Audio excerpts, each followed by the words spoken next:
that's forward-looking, with Farshid's building on the corner.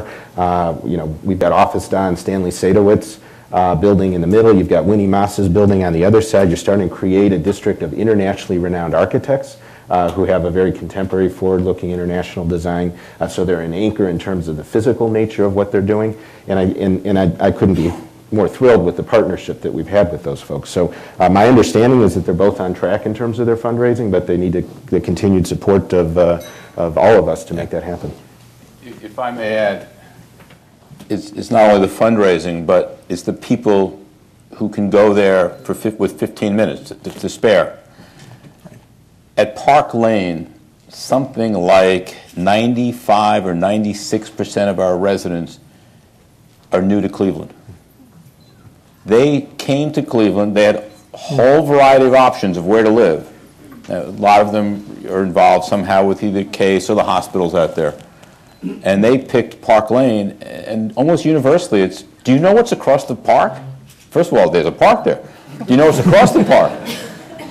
And it amazes me that people from Cleveland come out, they look at the building, they go, that's a very nice building. I'm not going to live here. So what do those of us from the outside see that you're all missing?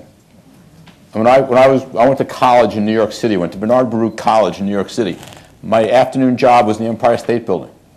I went there virtually every afternoon. I never went to the top of the Empire State Building. I took my kids there. So I think it will work together when more people are comfortable living there. University Circle's police department, security, comfort level. That's really what's going to make it all work and come together. Good afternoon.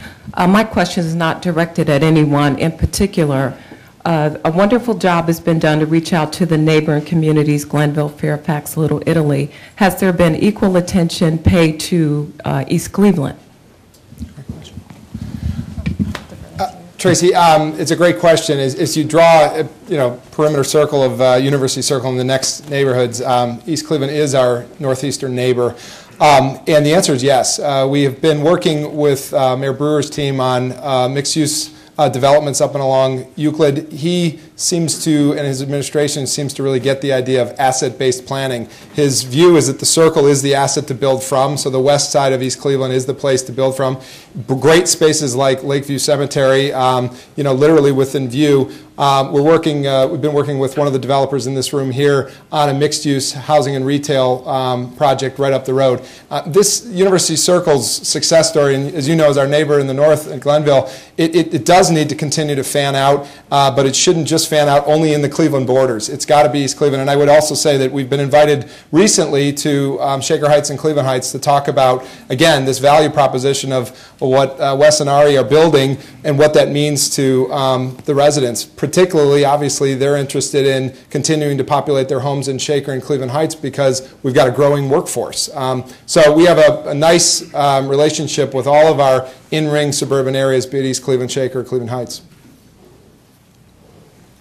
Hey, Chris. I think it's to you. First, a comment. Some of us gray-haired and no hairs sort of are sighing a relief of finally, that have been trying to do this for the last 30 years. More specifically, my question really is, what's going on at the Mount Sinai site? Sure. Ken, again, I invite the entire table of Case Western Reserve to come join us. We do have a good working partnership with President Barbara Snyder, who we are thrilled is in town as the new president of the university, and the new medical director, Pam Davis. There is, to my understanding, a great ambitious plan that is very tied to the medical school. That's a growth engine for the university. Again, when they're bringing more than $1 million a day in research.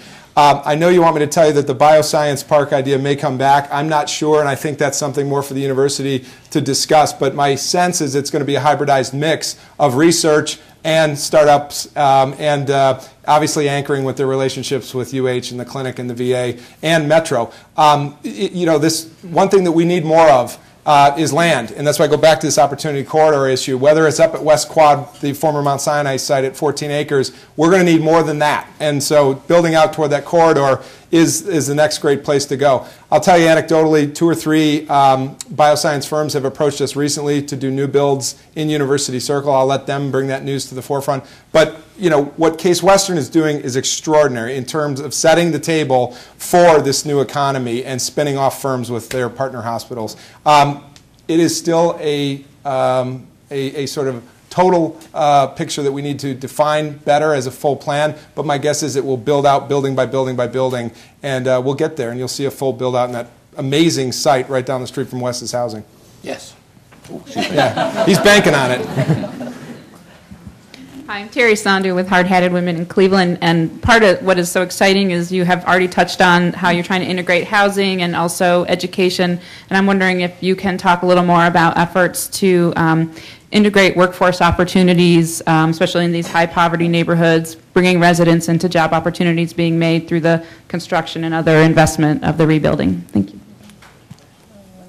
Sure. I mean, again, using the 4th Street model as an example, there's a requirement, as you know, with the City of Cleveland that requires us, I think, 20% City of Cleveland residents, and then there's a minority and a female business requirement in terms of new construction. We exceeded every one of those by a significant amount down on East 4th Street. But it's actually even more than just the construction jobs. It's actually also the permanent jobs. The story I love to tell is the Holiday Inn Express on Euclid Avenue, 629 Euclid. We have 100% of the folks that work there live in the city of Cleveland. We're actually 100% minority, including all the management and everybody. So there's actually another project that we're working on right now we haven't talked about today, but we're redeveloping the old Tudor Arms Hotel. People may know the building at 107th and Carnegie, the old Tudor Arms Hotel building. We're going to be putting a hotel back into that neighborhood. And the thing that the Fairfax neighborhood is so excited about is exactly that opportunity that hopefully the neighborhood will actually be able to work in the hotel, and it'll be a nice synergy between those two areas. So it is absolutely something we talk about. People have to be put to work in the city. You were modest in your way of asking that question, because Hard Hatted Women for the last 2 years has sponsored a Cleveland Municipal School District student in their offices as a mentee to your mentors there through a program called Future Connections, which is a collaborative we have with you and many of the employers, I think 60 strong now throughout the city. These are employers who are doing something for students in the CMSD. They are employing them. We actually help pay the stipend, so if any of you could employ next summer, what you need to do is give them a culture of work, a model to work toward, and give them a little time every summer. And there are a lot of companies out there around here that are doing that right now, but Hard Hatted Women is one of them. I think that's the best way to start their future. And I'm sure you know of the grants that we've given out as part of the Uptown Initiative. Many of them have gone to creating employment and jobs and training within the entire area. So. We've been talking about some pretty impressive and sizable new construction and adaptive reuse. I'm wondering if there are resources and or initiatives being directed towards revitalization of existing housing stock that's of a smaller scale, 1- and 2-family and smaller multifamily properties.